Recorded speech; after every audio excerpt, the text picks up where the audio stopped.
lagi sama aku Theo. Kali ini aku mau sharing sama kalian. Dan tema kali ini adalah cara bule mendidik anaknya. Jadi kan aku udah 3 tahun lebih nih di keluarga aku. Jadi aku mau sharing ke kalian apa aja yang aku pelajarin tentang parenting di keluarga bule. Tuh. Nah, jadi aku mau bagi si tips ini jadi 2 bagian. Yang pertama itu kewajiban orang tua. Yang kedua itu haknya si anak gitu. Jadi kita yang pertama dulu ya. Yang pertama itu kewajiban orang tua. Jadi kedua orang tua itu harus seia sekata dalam mendidik anaknya gitu. Jadi contohnya ada nih sesuatu hal si emaknya nggak ngebolehin, terus anaknya datang ke bapaknya dibolehin. Nah itu nggak boleh. Jadi itu harus benar-benar dua-duanya itu kalau enggak, kalau iya gitu. Terus yang kedua adalah untuk orang tua. Orang tua itu harus menepati janjinya. Kalau contohnya anaknya dijanjikan nanti beli es krim, ya harus beli es krim. Tapi contohnya ada keadaan darurat yang membuat nggak bisa, ya si anak itu dikasih pilihan mau nggak nanti, terus dijelaskan alasannya kenapa sekarang nggak bisa gitu. Jadi harus tepati janji. Jadi anaknya juga belajar, dia juga harus seperti itu. Jadi ada kata-kata pepatah Jerman, versprochen nicht gebrochen. Jadi janji itu nggak boleh dipatahkan gitu. Nah selanjutnya itu adalah kalau si anak bertanya sesuatu, ya biasalah anak-anak ya kan, kita tuh harus jawab, sebagai orang tua tuh harus jawab logik, jadi nggak yang dikarang-karang gitu. Contohnya si anak nanya nih, kenapa ada hujan ya mah gitu kan, terus mamanya bilang nih, ya si awannya nangis, ya awan nangis, please educate your child. Jadi bilang aja, ya karena uap air yang ada di atas yang udah jadi awan itu udah terlalu berat, terus dia harus jadi hujan dan turun ke bawah lagi gitu. Jadi coba untuk menjelaskannya sesimpel mungkin, sesederhana mungkin biar anaknya mengerti. Tapi tolong jangan dikarang-karang. Jadi itu buat anak juga berpikir logikanya lebih bekerja gitu. Terus yang selanjutnya adalah, nah kan orang tua sering bilang no, tidak ya kan.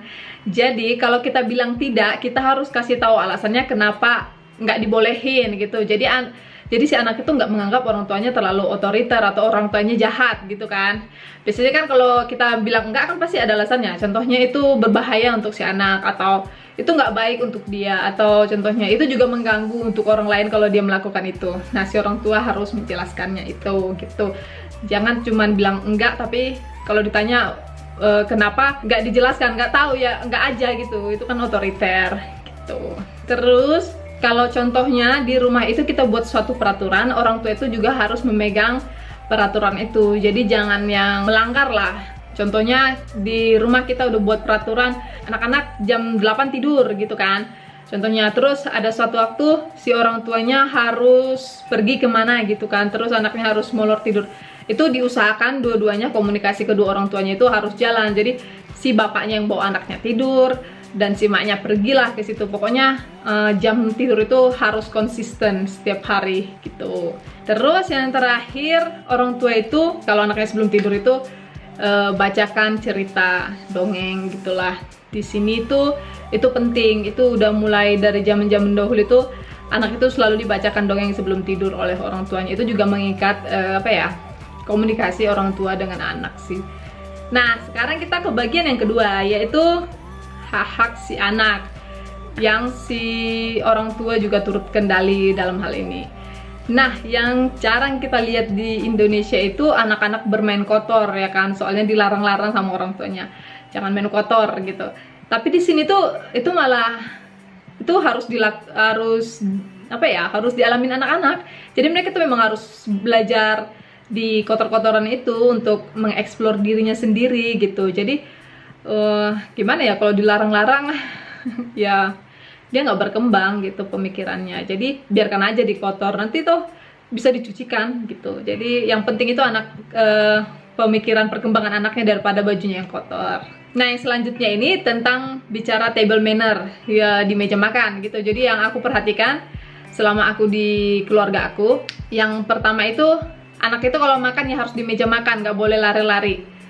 Jadi kalau di Indonesia kan, kalau dibandingkan ya, kalau di Indonesia kan anak-anaknya dikejar gitu, terus disuapin, itu nggak ada di sini. Jadi anak-anak kalau makan taunya ya di meja makan.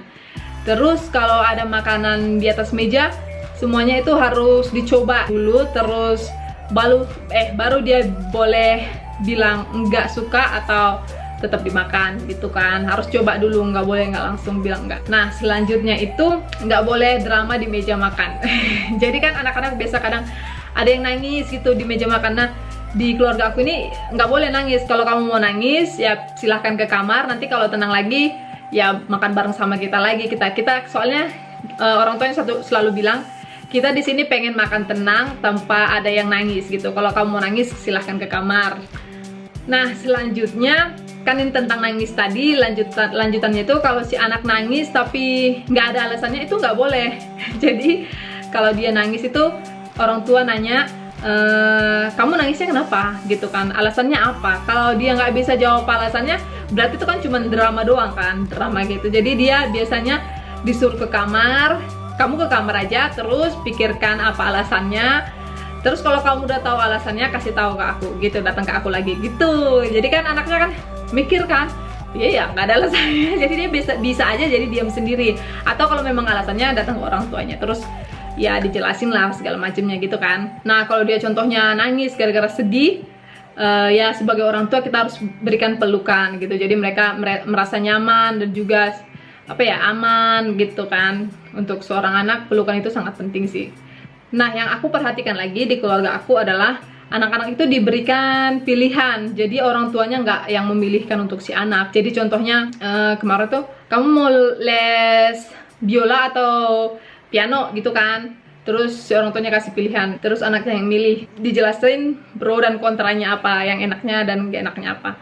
Terus nantinya kalau dia contohnya komplain, next time kalau dia udah jalanin terus komplain, dia tuh nggak boleh komplain, soalnya tuh udah tahu sebelumnya dari awal apa yang akan terjadi gitu. Jadi harus terima gitu, dikasih pilihan. Nah juga si anak ini yang aku perhatikan kemarin, orang tuanya selalu menghargai pendapat anaknya. Jadi selalu ditanya pendapat mereka untuk suatu hal. Contohnya sore-sore nih kan, kita kemana ya, aku lagi nggak ada ide kata si mamanya. Terus anaknya yang satu bilang, kita ke pantai aja, kita ke taman aja gitu. Jadi semuanya berikan pendapat. Si anak itu kan ditanya juga siapa yang mau ke sini. Contohnya udah dapat nih idenya kan. Terus ditanya juga suara terbanyak, siapa yang mau ke sini, siapa yang mau ke sini. Suara terbanyak itu yang bakalan diikutin kayak gitu. Jadi kayak dipelajarin juga demokrasi. Nah, kan gak jarang juga nih anak tuh sering rebutan mainan. Nggak mainan doang sih, semua barang yang di rumah itu rebutan. Jadi mereka berantem gitu. Jadi caranya adalah ditanya siapa yang duluan dapat mainan ini, itu yang punya si mainan gitu. Jadi si yang lainnya itu boleh nanya, dia boleh ikut main atau enggak. Kalau si yang empunyanya bilang nggak boleh ikut, ya dia juga harus terima gitu. Jadi anak-anak juga harus diajarkan menghargai hak-hak milik orang lain gitu. Jadi contohnya ini ada satu mainan, dia punyanya si A, tapi si B lagi main. Dia yang pertama dapat mainan ini dan dia sekarang lagi main. Si A datang dan dia bilang, itu mainan aku, jadinya berantem kan. Si B nya nggak mau lepasin, kata dia, aku yang pertama dapat ini gitu kan. Terus si orang tuanya bilang, ini punyanya siapa, dia akan kembali ke situ. Jadi si B bakalan ambil mainannya boleh. Si A kalau mau main boleh tanya si B, dia boleh ikut main atau enggak gitu. Jadi tetap menghargai hak milik orang lain. Nah ini yang terpenting juga untuk anak-anak. Jadi kalau di Indonesia kan anak kecil itu biasa yang punya suster ya atau encus gitu kan. Biasanya 24 jam itu sama si encusnya gitu. Jadi dia nggak benar-benar nggak ada waktu untuk sendiri. Nah di keluarga aku kemarin itu mereka tuh ada yang me time-nya sendiri, dibiarkan main sendiri, jangan diganggu. Dia bakalan berkembang imajinasinya.